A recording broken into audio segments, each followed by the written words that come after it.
Peristiwa yang ketiga adalah Esau. Esau suka di padang. Dia suka berburu. Dia suka mengerjakan hobinya. Dan sebenarnya semua itu gambaran daripada keliarannya. Dan di samping itu juga menunjukkan bahwa Esau gak suka dengan perkara-perkara rohani. Dia melihat bagaimana ada semangkuk kacang merah yang disiapkan oleh Yakub. Pada waktu itu dia tidak bisa melihat apapun. Dia gak menggubris apapun. Dia hanya dipimpin oleh nafsunya. Maka apa yang terjadi?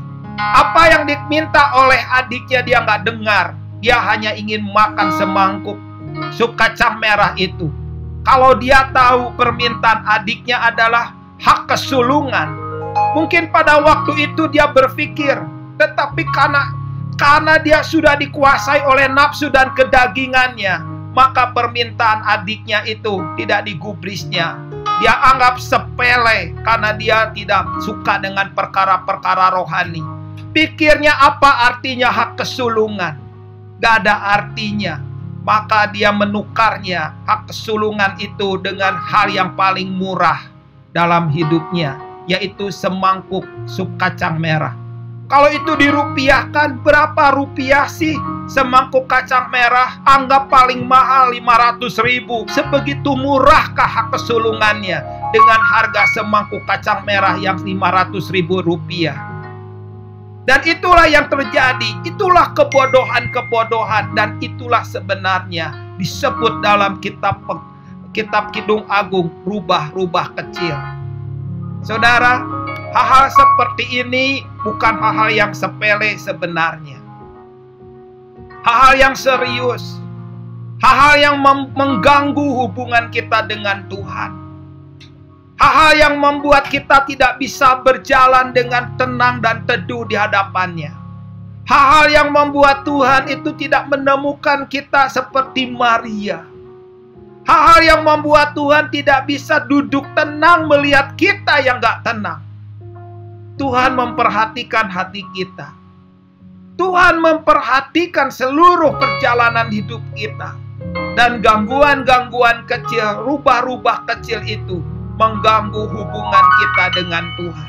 Dalam hati kita ada rubah-rubah kecil yang mengganggu hubungan kita dengan Tuhan, yang mengganggu hubungan keakraban dengan Tuhan, yang mengganggu hubungan keintiman dengan Tuhan. Tangkaplah rubah-rubah kecil itu. Mengganggu. Walaupun kecil itu mengganggu. Hambatan kecil. Segala sesuatu gangguan-gangguan kecil itu tuh mengganggu. Jangan anggap sepele. Jangan anggap ringan. Jangan anggap tidak ada. Kalau hatimu tiba-tiba ingin melenceng, itu rubah-rubah kecil masih berkeliaran dalam hatimu.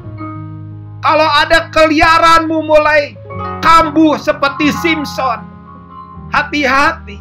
Itu akan membuat engkau menarik jauh dan akhirnya jatuh. Atau seperti yang namanya Petrus. Selangkah, 2 langkah, 3 langkah, 4 langkah dia berjalan di atas air. Tetapi dia melihat dirinya. Tiba-tiba ada air yang begitu besar untuk menjatuhkan dia. Mungkin ketika dia berjalan di atas air, teman-temannya melihat dia dan dia sadar, dia jadi sombong. Akhirnya dia jatuh. Maka lihat saudara, hal-hal yang seperti ini disebabkan oleh apa? Disebabkan oleh rubah-rubah kecil yang berkeliaran dalam hati kita. Jangan anggap sepele. Jangan anggap gak ada. Rubah-rubah kecil itu harus ditangkap. Kenapa? Karena merusak hubungan kita dengan Tuhan, merusak hubungan keintiman dengan Tuhan, dan itu membuat Tuhan gak betah dengan hidup kita.